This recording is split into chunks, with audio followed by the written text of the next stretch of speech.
Good morning students, it's 12th of August morning class और इस class में हम daily mains answer writing practice करते हैं. So those who are new please subscribe my channel NS Enlights. और इस channel पे मैं रेगुलर आपको मेंस का आंसर राइटिंग प्रैक्टिस और डिफरेंट क्लासेस और मेरा शेड्यूल आपको पता चल ही जाता है. तो ये होता रहता है, तो आप प्लीज़ मेरे चैनल को सब्सक्राइब कीजिए. राइट. सो ये देखिए, आज मेंस आंसर इस क्लास में मैं mains GS answer paper 1 to 4 मैं कराती रहती हूँ. रोटेशन में चलता रहता है classes. So join my different handles as well as my Telegram for further information. Right. So thank you so much. And एक हमारा आज पेपर 1 का जो क्वेश्चन मैं लेके आई हूँ, बहुत इंपॉर्टेंट क्वेश्चन होगा. What can be reasons for not having exact estimates of the new number of poor and depth of poverty in India, and also explains the measures which can be taken to measure the poor. हमको जो poor का जो estimation हम लगाते हैं India में, वो method कितना सही है और उससे जो हम एस्टिमेट लगाते हैं क्या वो ठीक हो रहा है या नहीं हो रहा है, हमें वो पता करने के लिए जो मेजरमेंट का जो डिफरेंट मेजर्स हैं वो हमें बताने डिस्कस करने हैं इस क्वेश्चन में. Let's discuss about it. What should be the right approach for this question? Introduce by the term poverty and how it is measured. हमें पॉवर्टी पहले बताना होगा कि पॉवर्टी एक्चुअली होता क्या है और अकॉर्डिंग टू WHO और डिफरेंट जो इंटरनेशनल लेवल पे क्या पॉवर्टी का स्टेज चल रहा है. Then discuss in detail the current levels of poverty in the country. आज कंट्री में क्या हालत है पॉवर्टी का, हमें वो बताना है. Suggest possible measures that need to be taken to qualify quantify and qualify the definition of poverty. हमें उसमें डिफ्रेंशिएट करना है. कंक्लूजन दे देना है हमें वे फॉरवर्ड जो अच्छा सा होगा. ठीक है, according to the need of the question. So let's see what should be the right introduction. Introduction should be like poverty can be defined as a condition in which an individual or household lacks the financial resources to afford a basic minimum standard of living. Poverty वह state होता है जहाँ पे कोई household मतलब एक family जो अपनी बेसिक जो मिनिमम जो नीड्स हैं, जो रोटी कपड़ा मकान की जो नीड्स हैं वो फुलफिल नहीं कर पाती हैं. जो डिफरेंट इकोनॉमिक्स हुए और पॉलिसी मेकर्स जो होते हैं वो absolute poverty as a shortfall in consumption of expenditure from a threshold called poverty line उसको बोलते हैं. जो पॉवर्टी लाइन उन्होंने डिसाइड की हुई है कि इससे नीचे जो जाएगा वो एकदम एब्सोल्यूट पॉवर्टी हम उसको बोल देंगे.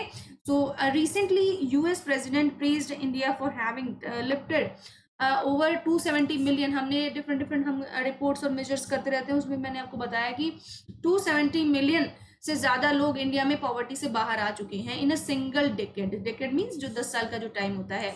It is also been highlighted that 12 Indian citizens are lifted out of extreme poverty every single minute of every single day. हर दिन every day हमारा हर दिन में और दिन में प्रॉपर एक्सट्रीम जो पॉवर्टी होती है उससे जो पॉवर्टी लाइन से जो नीचे जो लोग होते हैं वो हर सिंगल मिनट जो 12 इंडियंस जो है हमारे वो उससे लिफ्ट आउट हो जाते हैं, मतलब बाहर हो जाते हैं. तो ये अच्छी बात है हमारे लिए. मेजरमेंट ऑफ पॉवर्टी, पॉवर्टी का मेजर हम कैसे करेंगे ये देख लेते हैं. Common method use to estimate poverty in India is based on the income and consumption level, and if the income and consumption falls below a given minimum level then the household is said to be the below poverty line. हमें एक estimate बता दिया जाता है poverty के लिए कि देखो इससे नीचे अगर जाएगा तो वो हमारा बिलो पॉवर्टी लाइन हो जाएगा. आप लोग जो राशन कार्ड होते हैं आपके उस पर आपको मिलता होगा कि बिलो पॉवर्टी लाइन के राशन कार्ड अलग होते हैं, आपके अलग होते हैं जो नॉर्मल अबव होते हैं. राइट. सो जो कंजम्पशन का जो मेजर है ना वो हम इससे करते हैं कि बिलो पॉवर्टी लाइन के नीचे कितने लोग हैं, ऊपर कितने लोग हैं. राइट. सो इससे हम मेजर कर पाते हैं. अब देखिए इसका बहुत अब डिटेल में हम जाएंगे. पॉवर्टी लाइन कैलकुलेशन हम कैसे कर देंगे, जो पॉवर्टी का लाइन है ये कैसे कैलकुलेट होता है.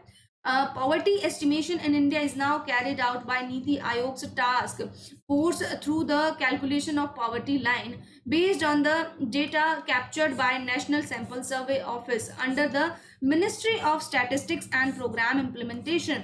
ये जो मिनिस्ट्री है, मिनिस्ट्री ऑफ स्टैटिस्टिक MOSPI, इस मिनिस्ट्री के अंडर जो नेशनल सैंपल सर्वे है ये ऑफिस ये काम करता है और ये नीति आयोग का टास्क फोर्स है जो पॉवर्टी लाइन के लिए उसका डेटा जो है वो कैप्चर करता रहता है. ठीक है, कि how many are there in currently in India who are below the poverty line and above the poverty line. Okay. So NITI Aayog क्या करता है, is a policy think tank है ये. ठीक है, पॉलिसी मेकर है हमारे देश का, आपको पता है. और 1 जनवरी और 2015 में इसका फॉर्मेशन हुआ था. प्लानिंग कमीशन से इसको ट्रांसफर करके नीति आयोग बनाया गया था। Has replaced planning commission which was earlier responsible for calculating the poverty line India. जो पहले प्लानिंग कमीशन होता था कैलकुलेट करने के लिए, अब कौन करता है, अब हमारा नीति आयोग करता है। कंजम्पशन वर्सेस इनकम लेवल, हम कितना कंज्यूम करते हैं और कितना हमें इनकम है हमारे पास, वो डिसाइड करता है। Poverty line estimation in India is based on the consumption expenditure and not on the income levels because of the following reasons। ये कुछ reasons हैं, इसके अंदर देखते हैं हम। वेरिएशन इन इनकम, इनकम में वेरिएशन होना। Income of self employed people, देखो कुछ लोग होते हैं जैसे अपना बिजनेस है, कोई बिजनेस कर रहा है, कोई अनऑर्गेनाइज सेक्टर में जो काम कर रहा है, उनका जो इनकम है वो रेगुलर नहीं होता है, राइट। कभी ज्यादा हो गया, कभी कम हो गया, कभी बहुत ही कम हो गया, राइट। सो इस तरह से उनका जो इनकम लेवल है वो वेरी करता है। डेली वेज लेबरर हो गए is highly variable both temporarily and specially, while consumption pattern are comparatively much stable because consumption of course, अगर 5 मेंबर हैं फैमिली में तो 5 मेंबर रेगुलर खाना तो खाएंगे ना, उनका कंजम्पशन लेवल तो सेम रहेगा, बट जो इनकम लेवल है वो उनका अप एंड डाउन होता रहता है, राइट। देन एडिशनल इनकम, अब एडिशनल इनकम कहाँ से हो सकता है, even in the case of regular wage earner, जो रेगुलर जिनको मजदूरी मिलती है उनका भी there are additional side income in many cases which is difficult to take into account. मतलब एडिशनल जो इनकम होता है वो अकाउंट करना मुश्किल होता है, कोई दूसरा काम कर रहा है, कोई एक्स्ट्रा बिजनेस है जिसका।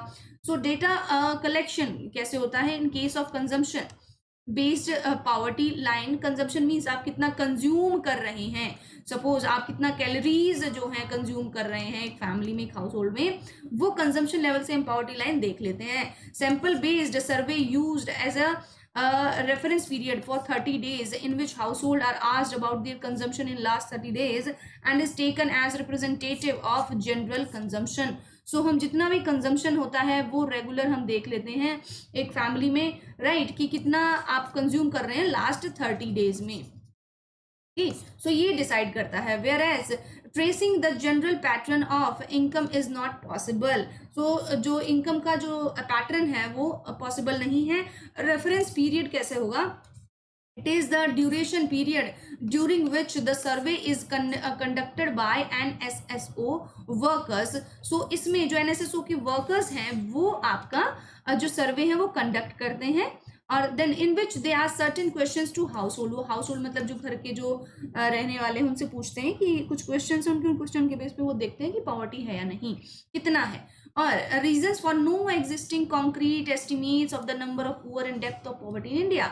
आज तक कोई भी ऐसा एस्टिमेट नहीं है जो प्रॉपर है, एकदम एक्यूरेट है, करेक्ट है according to the situation of the vast in the vast population of situation like India, right. So the poverty line basket एक सिचुएशन होता है, इसमें क्या होता है कि comprises goods and services considered essential to the basic minimum standard of life, food, clothing, rent, convenience and entertainment, right। so इसमें हम देखें कि पॉवर्टी लाइन एक बास्केट हमने बना दिया कि इस बास्केट में अगर कोई गुड्स एंड सर्विसेज जो एसेंशियल हैं to basic minimum standard of life, वो है फूड हो गया, क्लोथिंग हो गया, रेंट अगर कोई रेंट पे रह रहा है तो कन्वीनियंस से कोई आने जाने का भाड़ा कैसे दे रहा है, एंड एंटरटेनमेंट अगर एंटरटेनमेंट पे कुछ एक्स्ट्रा खर्च कर रहा है तो वो कितना कर रहा है, तो वो डिसाइड करेगा उस बास्केट में।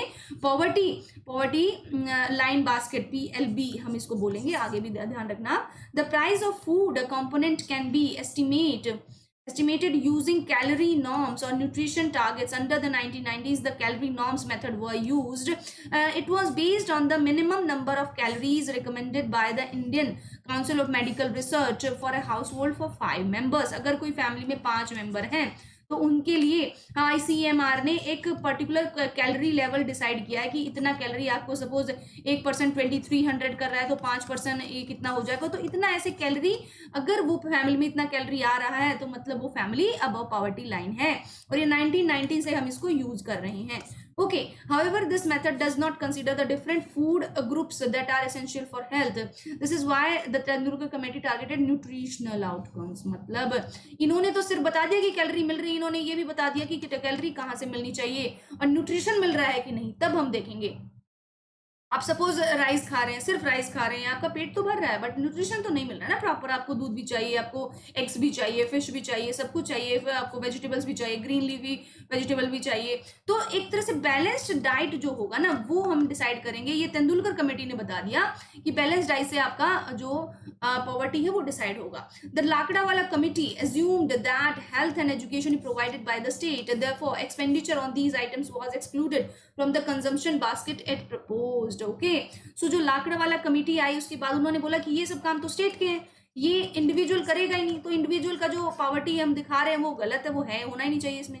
Since expenditure on health and education rose significantly in 1990 because population भी तो बढ़ने लगी ना 1990s के टाइम में आके, तो Tendulkar committee included them in a basket, मतलब फिर तेंदुलकर कमेटी ने हेल्थ और एजुकेशन को भी इसमें इंक्लूड कर लिया बिकॉज इसमें एक्सपेंडिचर बढ़ रहा था। तो ऑफकोर्स एक्सपेंडिचर बढ़ रहा है तो हमारे जो लोग हैं रीजनल, जो पुअर लोग हैं, वो भी तो एक्सपेंडिचर फिर इनका हेल्थ और एजुकेशन पे जा रहा है ना। That's how. As a result of revisions of basket and other changes in the method of estimation, the percentage of people living below the poverty line in 1993-94 rose from 35.97% to 45.9%, 3%. Means as a result जो revision हुए ना, जो estimate करने में जो basket के और जो और भी changes हुए, the percentage of people living below the poverty line are rose, मतलब वो बढ़ गए। क्यों बढ़ गए? क्योंकि जो measurement का जो level था ना, पहले हेल्थ और एजुकेशन हमें इंक्लूड नहीं कर रहे थे पॉवर्टी। भाई जो पॉवर्टी, जिसको अच्छा एजुकेशन मिल रहा है वो पुअर नहीं है, जिसको एजुकेशन नहीं मिल रहा वो भी पुअर है, ठीक है। तो ये भी पुअर के जो मीनिंग है, जो डेफिनेशन वो बदल दी, तो उसकी वजह से ही हमारे जो पॉवर्टी लाइन है ना वो बढ़ गई। Further, to fight poverty, one needs to know where poor people live. मतलब poor people लोग रहते कहाँ हैं? They are not evenly spread across the country, not even within a household. Of course, even household के अंदर भी कोई एक पर्सन है वो ज़्यादा अच्छा फूड खा लेता है, अच्छा हेल्थ है, बाहर वॉक करने जाता है सुबह मॉर्निंग में, सपोज उसका हेल्थ रूटीन अच्छा है, but same in the same family कोई बीमार रहता है हमेशा, उसका न्यूट्रिशन लेवल अच्छा नहीं, तो उसको हम पुअर माना जाएगा, ठीक है। तो एक इवन हाउसहोल्ड में भी लोग क्या करते हैं, उनका जो स्प्रेड है जो लोगों का, पुअर पीपल का, वो अनइवन है, इसलिए भी हम इसको एस्टिमेट करने मुश्किल होता है। कंक्लूजन देख लेते हैं। The multi dimensional poverty index MPI is a more comprehensive measure of poverty because it includes components that capture the standard of living more effectively. However, it uses outcomes rather than expenditure. The presence of an undernourished person in the household will be result in it being classified as poor. अगर कोई household में कोई poor health है, undernourished है, तो उसको भी poor count किया जाएगा regardless of expenditure on nutritious food. वो कितना भी expenditure उस family में nutritious food पे हो रहा है या नहीं हो रहा है वो डिपेंड नहीं करेगा, आपका हेल्थ डिसाइड करेगा। सो हेल्दी रहिए और एकदम एनर्जेटिक रहिए।